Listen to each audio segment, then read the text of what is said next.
Hey, it's me, your host, Jason French with French Capital Management, and today we're going to be talking to Kristal Seldon. So let's go ahead and give Kristal a call and see where they're at right now. And tell me again, where are you guys? Yeah.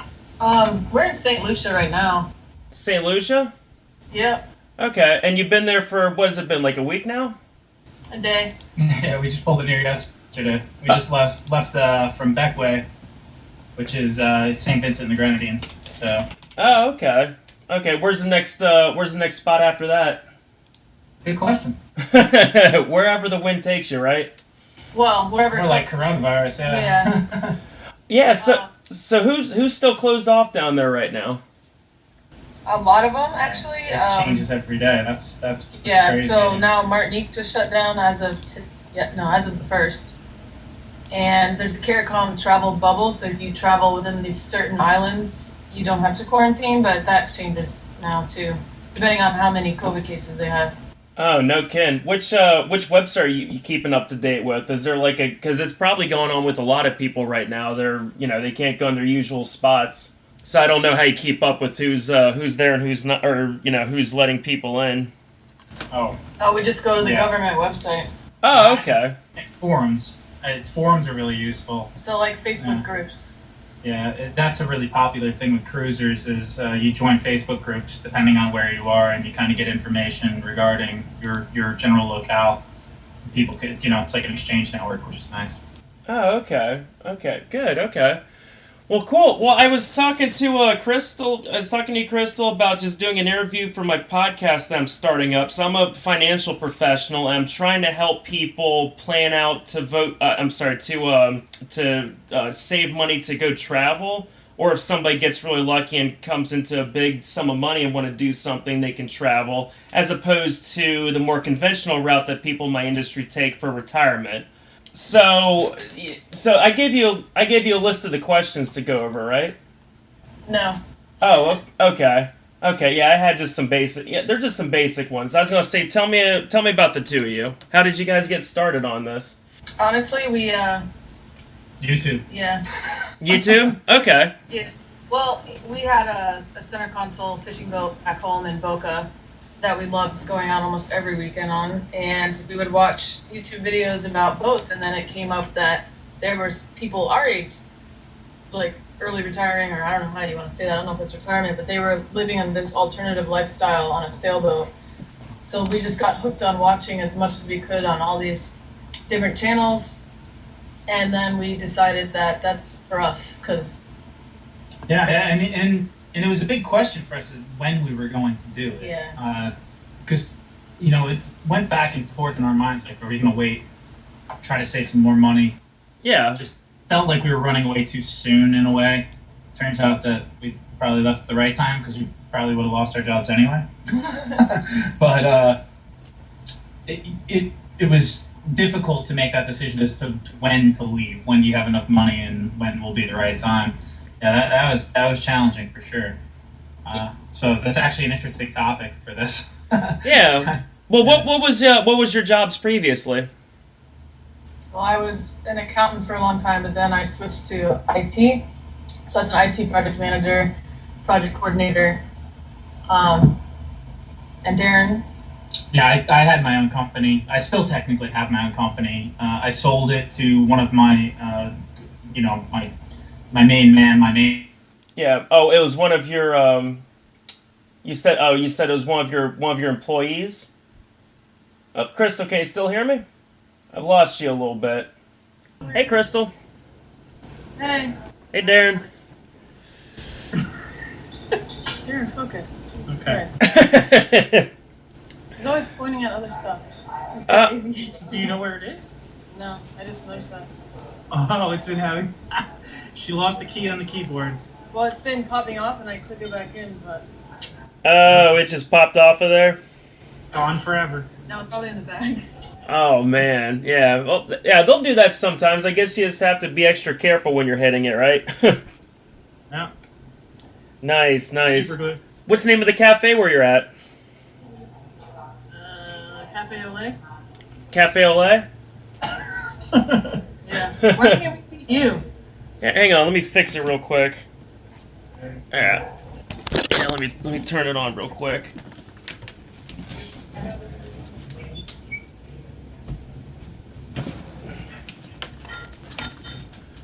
Okay. Oh, Yeah, that should. All right, this should start working. I don't even like smoothies, Yeah. but when it's hot Did- and you don't have smoothies, Did that I like work? smoothies. Oh yeah. Well, I mean, they taste good no matter what, right? They're a winner. Need some rum in it though. Nice. Okay, well all right. Well, we're back on again. Okay, so I was also going to ask you guys. So you were telling me about how you guys, started on the whole journey. I guess the first question I'd have is, did your family and friends think you're crazy when you said, "Hey, we're just going to go sail around and cruise and do what all these YouTube adventurers do"? Yeah. Really? Yeah.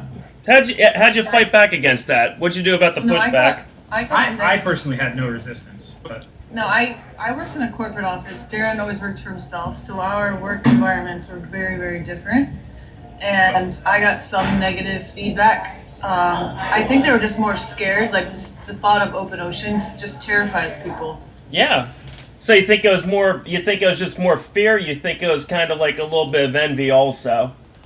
Probably both. Yeah, that's a tough one right there. Do you have a job you can go back to? No. nope. Okay. Yeah. Okay. No See, security, other than the fact that Well- we still have a house back in Florida, so back there's security down in Boca.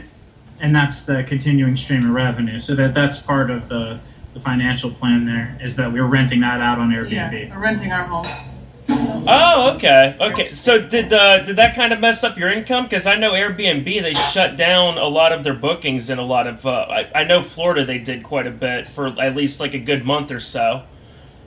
Well, Yeah, it hurt a little. Wasn't too bad. Yeah. Okay, but you've got. Surprisingly, there was a lot of demand.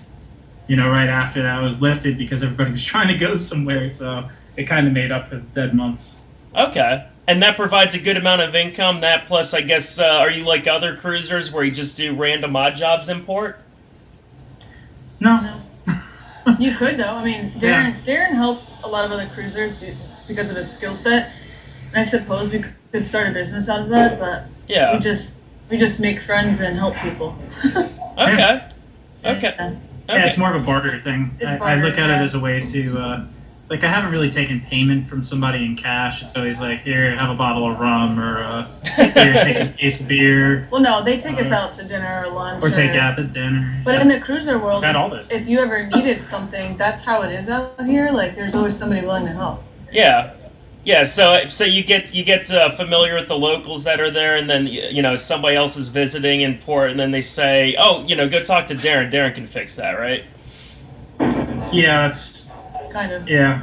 That's I mean, how- I've always been a very tinkery kind of guy. I guess I've always, when I was a kid, I broke things to fix them. Yeah. And now, and then I turned into like remote control cars and airplanes and that stuff, and that was where the tinkering thing really came in, and then it turned into motorcycles and cars and computers and all that stuff. And So now it- boats. And now and it boats. works out because all of the elements of things that I've played with throughout my life now actually apply directly to the boat, because it's everything. It's electronics, it's mechanical, it's Diesel engines. it's everything. So Yeah. Yeah. Well, you got a catamaran, so you got twin diesels on there, right?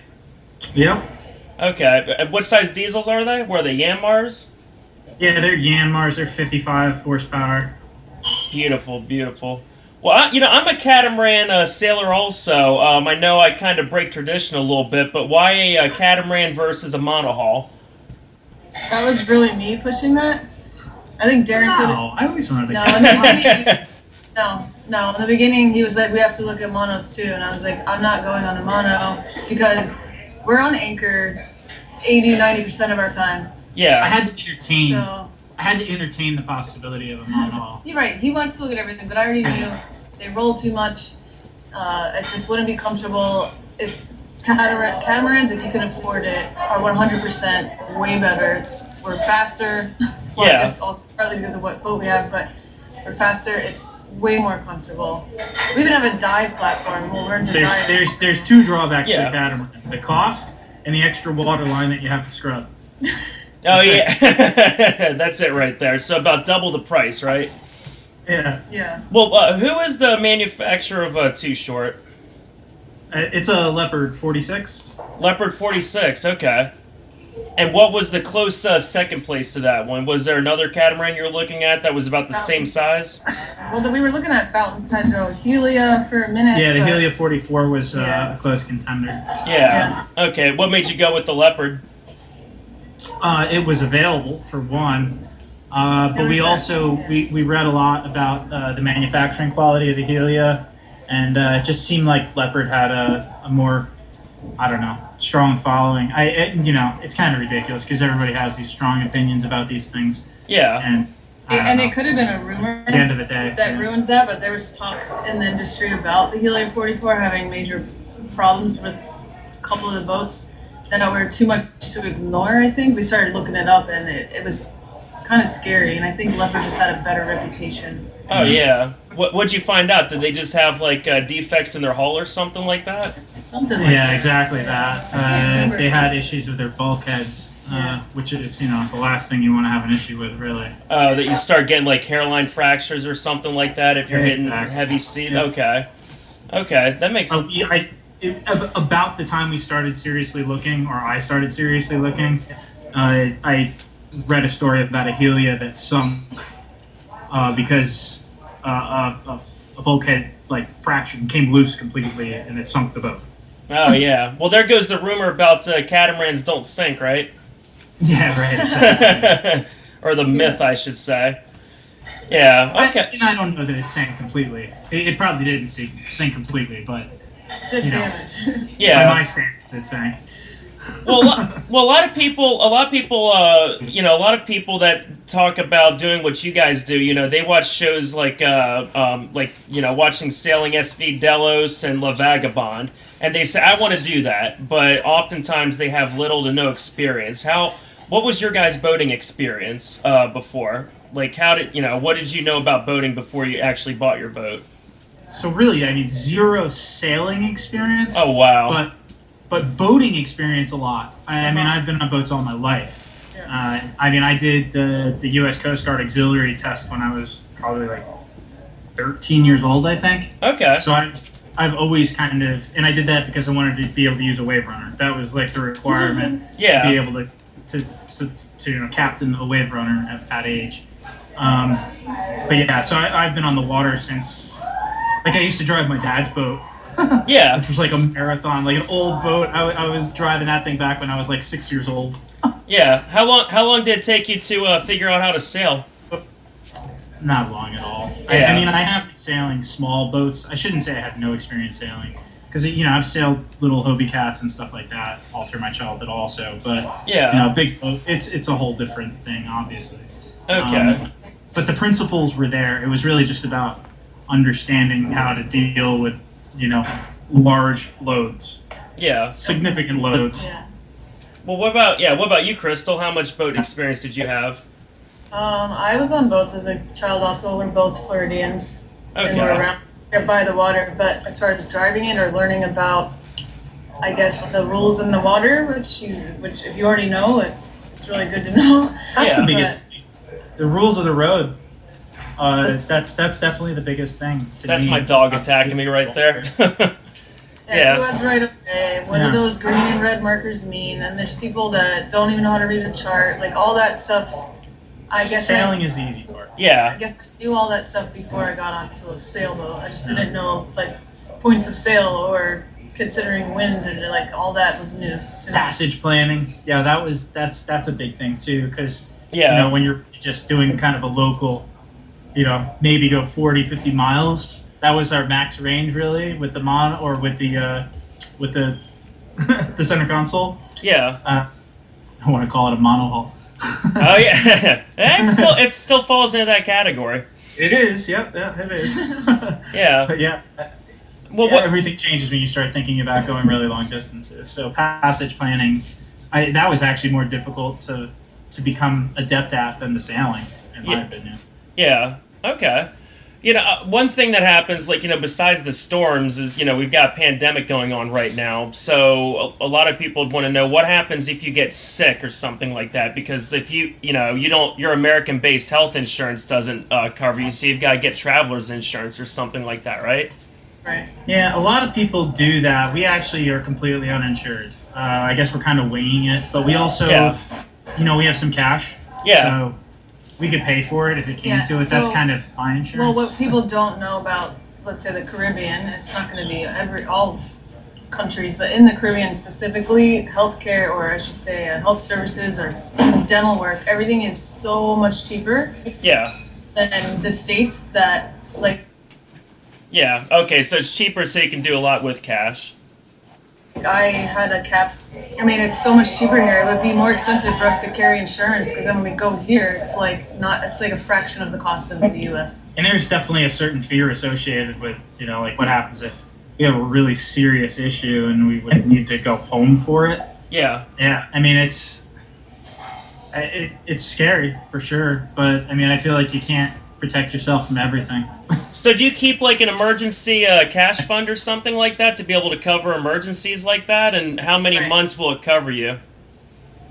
Yeah. I mean, we could do this for a number of years without having to, really stress it. Are you saying emergency cash fund? Yeah. It is. Yeah. I mean, we don't dip into our cash. We rely pretty much on the money that comes in from our Airbnb. Right. So, but with us, we still have the house at home. Where if there was an emergency to go home, we would just stay at the house and. Just saying, the cash that we have is our emergency cash fund, and it would sustain us for a number of years, really. Yeah. Or deal with a pretty major medical situation. Yeah. Okay. But so I mean, if something were to happen, though, you've got a property manager that's dealing with the house right now, right? Correct. Okay. So they're pretty reliable. So that's basically, so you've got one main income stream. So okay, cool. But we've met boaters that don't have anything. They're just out here. A lot of boaters are like that. Oh yeah, they liquidate everything and just go for it.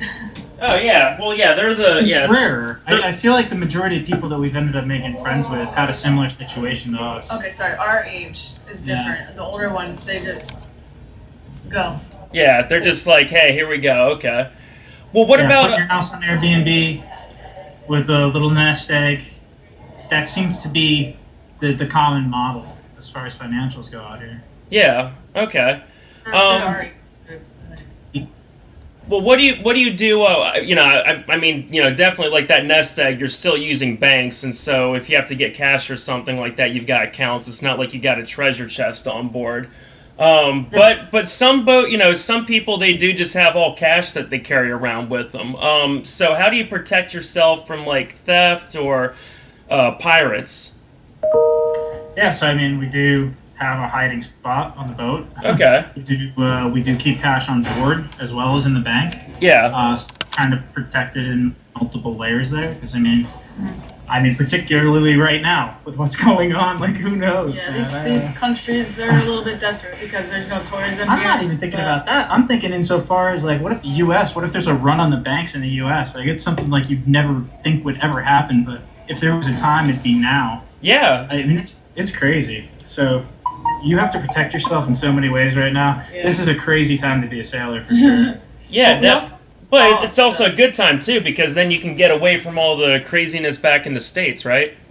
Yeah. Sure. Yeah. So I mean, you're living the idyllic lifestyle. What about what about, do you have close family or friends that just in case something does happen, you've got that extra safety net that they can help you out?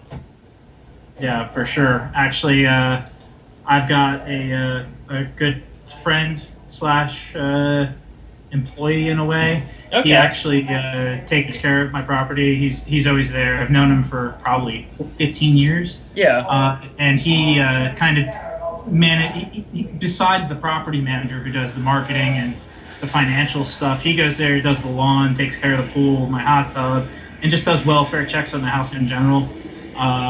When things go wrong, right now we're having a problem with the air conditioner, and he's kind of being my middleman on that. Cool. But yeah, so I've got him, and I've also got lots of close friends that live in that area. I grew up in Boca, so lots of friends that are still there. Yeah, I was born in Fort Lauderdale, but we moved out of there when I was really young, so I didn't really have much of a network down there. But like as you know, he's basically a property manager. So how hard was it to find that guy? How many people did you have to go through before you found him? Yeah, I didn't go through anybody because like I said, I've known him for like 15 years, and he was helping me with stuff around my house before we even left. Nice. So it kind of just worked out really well. It was never my intent to have him as that. Yeah. So he's always been there. He's always kind of been my go-to guy for helping me with stuff when I needed another hand. Yeah. So okay. That was easy. That was really easy. That was the easy part. That was the easy part. All right. Well, when do you guys plan on returning back to the States? Do you plan on coming back for a visit at all, or how long do you plan on keeping on cruising? Well, right now the fear is if we go back to the U.S., can't come back. We may not be able to get back to the boat. So. Okay. I don't know if you follow the Winds. They're they're a sailing channel. Oh yeah. They were stuck away from their boat for a year. Because of this COVID thing, and that's kind of our biggest nightmare. That's scary too. Yeah, I think they had it on I think they put it up they put it up on the hard, like in January or February, maybe, right? Yeah. Wow. Yeah. That is tough. Yeah, I think it was. It was for the cyclone season there in the Pacific, which is like opposite. They just had terrible timing. And they just never could get back till now. It was terrible timing. Yeah, they hauled out. And they came back to the U.S. like 2 months before the COVID thing started happening. Couldn't get it back yet. And then when they realized it was too late, they were like halfway back to Tonga, which is where the boat was, and they got stuck somewhere in between. I can't remember, but they weren't even stuck in the U.S. They were stuck somewhere in between here in their boat, which was crazy. Right. So my plan is actually to, if anything, we'll sail back to the USVIs and stay there for a while. It's not that far from us now, and it's still U.S. territory, and I really, really love St. Croix. Yeah. Well, did you ask if we would visit? And the thing is, I wouldn't get on a plane right now. If I was going to visit, if I was going to visit, I would have to sail back to the U.S. Okay. Because I wouldn't risk leaving the boat behind. Right. So it makes it more difficult. We're still debating maybe we'll do the East Coast of the U.S. next year. We'll see. So it's really, we're open to it, but I don't know. Yeah. I just wouldn't fly anywhere right now. I would, maybe Darren won't leave the boat, but I would leave in January to go see my family. Because I could sail the boat back if I had to. And if you got stuck in the U.S., I could go get you. If you got stuck here. Yeah. Right. So what I'm trying to say, let me friggin' talk. Just saying. I'm trying to say that I would fly from the USVIs back to the States, not from a foreign country, because that changes everything. I might not be able to come back. We don't know. Things go on lockdown in the last second. They're talking about locking down St. Lucia right now. I think they locked down flights to the USVIs too. Yeah. Well, I mean, we've seen what happens and what's capable with like a pandemic if COVID spikes back up again. It's a huge risk that you're going to look at and that you're going to have to keep on looking at. So that's good. So would you say COVID was the scariest thing in the last year and a half that you've been doing this, or was it, is there some, what was the scariest moment you had on your adventure so far? It's definitely not COVID. Yeah, definitely not COVID. Okay, what was it? COVID's inconvenience. It's not scary. Yeah. Mine would be last year. I know what Yeah. All of the gale, I didn't even know what it was in New England, and it just... No, it was a nor'easter. That's what it was. A nor'easter, gale, same thing, whatever. So it just whipped up out of nowhere.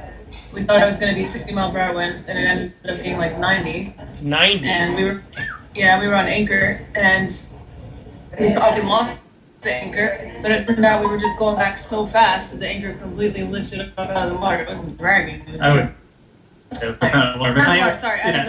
the floor. And I say it as a joke because the plane, because we were dragging so fast. I think it was horrifying. Wow. Okay. And there was other boats in the anchorage also, huh? Just one. Just one. Almost ended up right on top of it. But he was dragging too, obviously. Thank God. So I guess also, we would. Well, I guess the lesson learned from that is to make sure that you got two anchors, right? If there's going to be a bad storm? And we do have 2 anchors. There's a debate on whether you put out 2 anchors, because then you could end up with 2 fouled anchors if you drag. So, and then you don't have another one to throw out.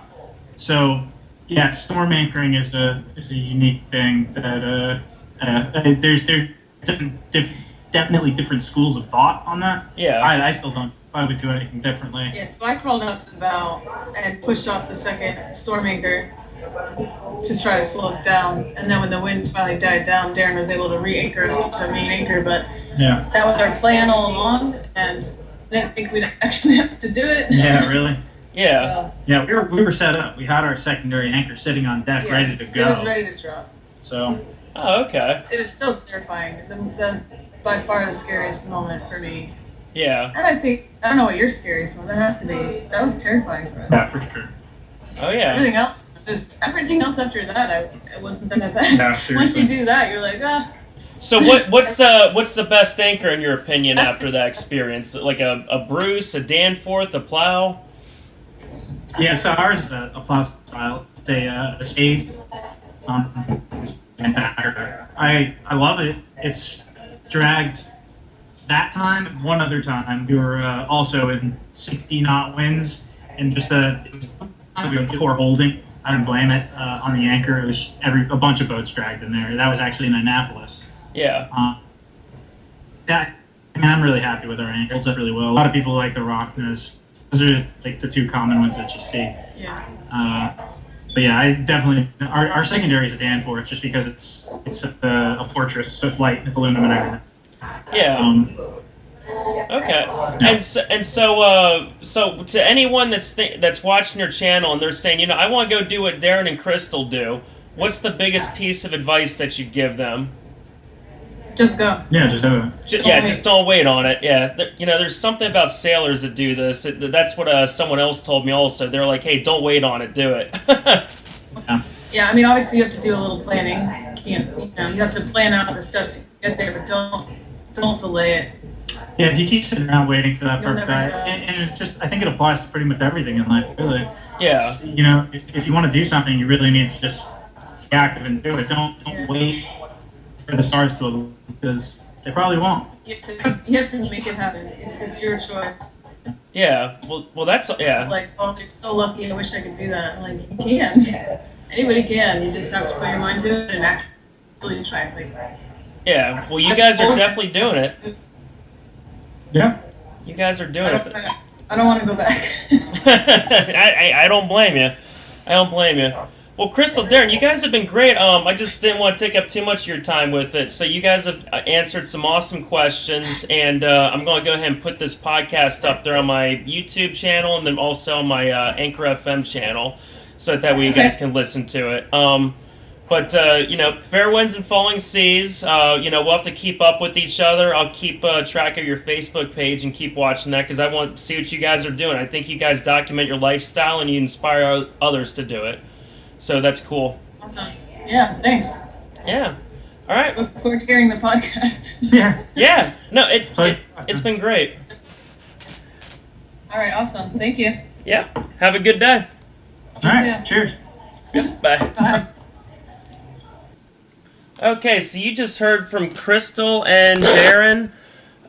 So, I mean, big piece of advice right there, and this is a consistent thing that you hear from sailors. It is just do it. Just go. They had a really cool story. They're making income from their house rental. That was the big takeaway for everyone that's been asking me, well, financially, how can I do it? It's smart. It's Airbnb. They've got a great property manager. That's what you guys need to do if you want to have an income source. So, kudos to Darren and Kristal for figuring that one out. Anyway, we're going to keep on watching the market. Let me double check and see what the Dow was doing. Where were we at right here? I think we were still green for the day. Let me get the latest numbers. I'm pulling it up. And I've got to get out of here because I've got another appointment around 2. Let me just check and see where we're at. Okay, Dow Jones, yeah, we're up 519 points. S&P's up 73 points. NASDAQ is up 280 points.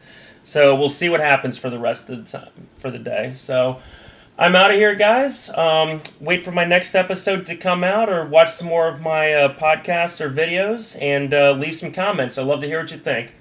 All right, fair winds and following seas.